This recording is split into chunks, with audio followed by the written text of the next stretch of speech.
તો જય માતાજી મિત્રો, ગઈકાલે પોલીસ કોન્સ્ટેબલનું રિઝલ્ટ આવ્યું. એટલે જો કે આપણે તો પાર્ટ બી માં પાસ થઈ જઈએ પણ પાર્ટ એ માં માર્ક્સ નહીં થતા.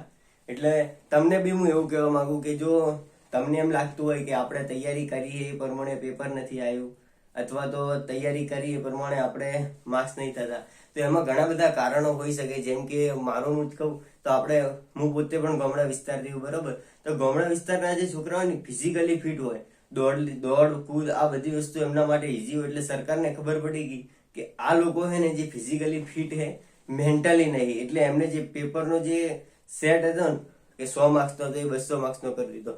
એટલે આપણું જે માઇન્ડ હે ને, આપણે 100 ક્વેશ્ચનો સોલ્વ કરતા એ હવે આપણે 200 સોલ્વ કરવાના. એટલે આપણે મેન્ટેલિટીથી જેટલા થાકી જઈએ કે 3 કલાક બેસવાનું હોય. ઘણા બીજા બધાની શું વાત કરું, હું પોતે જ એક વ્યક્તિ હોઉં કે જે મને ઘણો તો ઘણો 2 કલાક, એનાથી વધારે સિટિંગ અરેન્જમેન્ટ પસંદ નહીં. જ્યારે આપણી મેન્ટાલિટી આવી હોય ને તો આપણે પહેલી વસ્તુ સુધારી લાવવી પડે કે 3 કલાકની સિટિંગ અરેન્જમેન્ટ પ્રોપરલી આપણે કરશું તો જ તૈયારી થઈ શકશે. અધરવાઇઝ જેમ હું કરું કે આપણને એમ લાગે કે આપણે અત્યારે સરકારી નોકરી તો જરૂરી છે જ બધા માટે, પણ એના સિવાય બી જરૂરી છે પૈસા કમાવાનું, બરોબર. જેમ કે પૈસાની જરૂરત બધાને હોય. જો તમે એક ખેડૂત વર્ગમાંથી આવતા હોય અથવા તમે સિટીમાં રહેતા હોય, તમે એક ભાઈ હો 2 ભાઈ હોય, એનાથી મેટર નહીં કરતું. તમારા ભાઈ કેટલા બી હશે, જો તમે પોતે જ કમાઈને પૈસા ભેગા નહીં કરી શકો ને તો કાલે તમને કોઈ આપવા નહીં આવે. આ ફેક્ટ વસ્તુ છે. અને પૈસો એવી વસ્તુ છે કે જેની જરૂરત બધાને હોય.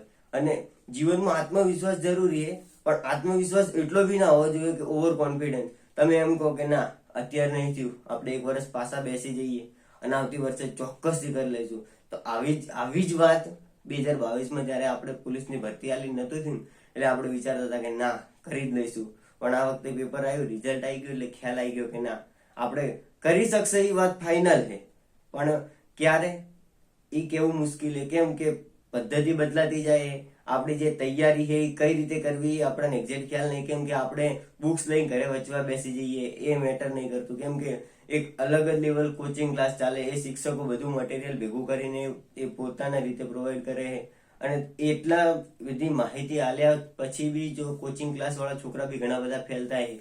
તો એક લેવલ આપણે એવું વિચારી શકીએ કે જો આપણે અત્યારે વર્તમાનમાં જરૂરત હોય ને કે સરકારી નોકરીની જરૂરત હોય ને, ઘરે બેકગ્રાઉન્ડ સારું છે, પૈસા વધુ છે, પૈસાની તંગાઈ નથી કરે તો તૈયારી કરાય. બાકી હું જે કરું એ પ્રમાણે તમને કહું કે આપણે જો મારા ઘરે મને ખબર છે કે મારે પૈસાની જરૂરત છે, જેમ કે આપણે ફેમિલી બેકગ્રાઉન્ડમાં આપણે પોતે એક જ છીએ હે ને, મારે કોઈ નાના મોટા ભાઈ નહીં, પપ્પા કમાઈને એમના ખર્ચે ભણવાનું.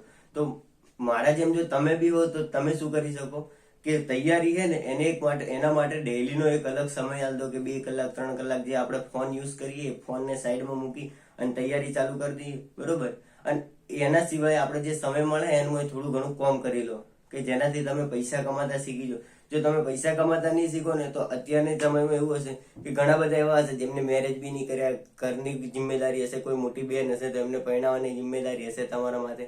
અને કેમ કે જો તમે છોકરા હોય તો તમારા જિમ્મેદારી બધી હેન્ડલ કરવી જ પડશે. પછી તમે નાસીપાસ થઈ જશો એમ કે હવે તો આપણાથી નહીં થાય આ તે, એ વસ્તુ જીવનમાં નહીં ચાલે, બરોબર. જેમ કે તમને હું એવું કહી શકું કે ઘણા બધા એવા અપ લેવલના અધિકારીઓ છે જેમને ઘણું બધું ફેસ કર્યું પહેલાથી. પણ જો તમે એવું વિચારતા હોય ને કે આપણે સક્સેસ થઈ જ શકે ગવર્મેન્ટ એક્ઝામમાં તો 1 વર્ષ હવે બગાડી શકાય વધારેમાં વધારે. બાકી મારો અંદાજ એમ કે જો 20 પ્લસ એટલે 22-23 વર્ષના જો છોકરા હોય અને એમ લાગતું હોય કે આપણાથી થયું નહીં, અને આ પરીક્ષામાં જો તમારે 100 એટલે મતલબ કે તમારે 90 થી ઓછા માર્ક્સ હોય ને કે 90 પ્લસ બી નહીં થતા, તો તમારે હું એટલું ચોક્કસથી કહી શકું કે તમારી તૈયારી તમે ભલે કેટલું બી કહેતા હોય પણ તમારી તૈયારી એકદમ લો લેવલની છે. જેમ કે મારે કહું, મારે માર્ક્સ થાય છે 93, પણ પાર્ટ એમાં થાય છે 30 અને પાર્ટ બીમાં 63 આસપાસ. એટલે પાર્ટ એમાં જ ફેલ થઈ જઈએ, બરોબર. પાસ થવા માટે ઘણું બધું અઘરું છે એવું ખબર પડી જાય. કેમ કે આપણે જે પેટર્ન પદ્ધતિ છે એ અલગ છે. તો હું પણ એ જ કરું જે તમને લાગે તો તમે યુઝ કરી શકો જીવનમાં, કે જે આપણે પેટર્ન પદ્ધતિ એ સાઈડમાં રાખો, ગવર્મેન્ટ એક્ઝામ સાઈડમાં રાખો, ઘરની પરિસ્થિતિ જુઓ કે તમારા પપ્પા એકલા એની કમાય છે તો એમની બી ઉંમર થવા આવી, એમના બી સપના હશે કે પોતાના છોકરાને પરણાવે આ તે, બરોબર. તમારી મોટી બેન હોય તો એની જિમ્મેદારી બી તમારા માથે હશે કે એમને પરણાવવાની. પછી પોતાના બી તમારા બી ગોલ તો હોય ને, એવું નહીં કે જન્મ લીધો હોય તો બસ ખાલી સરકારી નોકરી જ લેવા માટે ના. આ એક કહેવત થારી કે સરકારી નોકરીથી ફ્યુચર બધાનું સેટ થઈ જાય છે, પણ એક વસ્તુ યાદ રાખવું કે સરકારી નોકરી તમને નોકરી તો મળ્યા પછી બી તમારે પૈસો ભેગો કરતા તો સમય લાગશે જ. તો એના કરતા તમે સાઈડમાં ઇન્કમ કમાતા શીખી જાઓ અત્યારથી, તો જેથી તમારા ફ્યુચરમાં તમને એમ લાગે કે નોકરી નહીં બી મળી તો કોઈ ફાયદો એવી તકલીફ ના રહે જીવનમાં કે સરકારી નોકરી નહીં મળી તો આપણે હવે કશું નહીં કરી શકીએ. ના, સરકારી નોકરી નહીં મળી કોઈ વાંધો નહીં, હું મારી રીતે મારું જીવન બનાવી લઈશ. તો આ એક મેન્ટાલિટી સુધાર લો કે જો આપણા ઘરે આપણી મોટી બેન છે, પપ્પા છે, નાનો ભાઈ છે, નાની બેન છે, એમના ખર્ચા ઉપાડવાની જો તમારામાં એમ લાગે કે તાકાત છે, આપણે કરી શકીએ છે, તો એક સાઈડમાં કોઈ બી એવું નહીં કે 5,000 6,000 પગારની નોકરી જ હોય. તમે સ્ટાર્ટિંગ કરશો ને 5-6 હજારની નોકરી, 7-8 કલાકની નોકરી ને એના પછી 3-4 કલાક તમે પ્રિપેરેશનમાં આવશો કે લાવો તૈયારી કરી લી તો લાઈફ સેટ થઈ જાય. નોકરી મળે એ વસ્તુ અલગ છે, પણ નોકરી કરો એ ખૂબ અલગ વસ્તુ છે. કેમ કે તમારા હાથમાં પૈસો આવતો હશે ને તો તમારી મેન્ટાલિટી તમને ખબર પડી જાય કે આપણે જે 1 વર્ષ 2 વર્ષ 3 વર્ષ જે તૈયારી માલ્યા છે ને, જો 5-5 હજારના લેખે ગણીએ ને તો 1.5 લાખ રૂપિયા એમ ભેગો થઈ જાય આપણા ભાઈ. તો ફેમિલીને હેલ્પફુલ તો, અને જો સારું રિઝલ્ટ આવ્યું હોય કોન્સ્ટેબલમાં તો અભિનંદન. અને સારું ના આવ્યું હોય ને એમ લાગે કે 100+ છે પણ તેમ છતાં બી પાસ થવાની શક્યતા નહીં, તો મારું માનો ત્યાર સુધી તમારું પોતાનું ફેમિલી બેકગ્રાઉન્ડ જુઓ અને પછી આગળ વધો. જય ભવાની.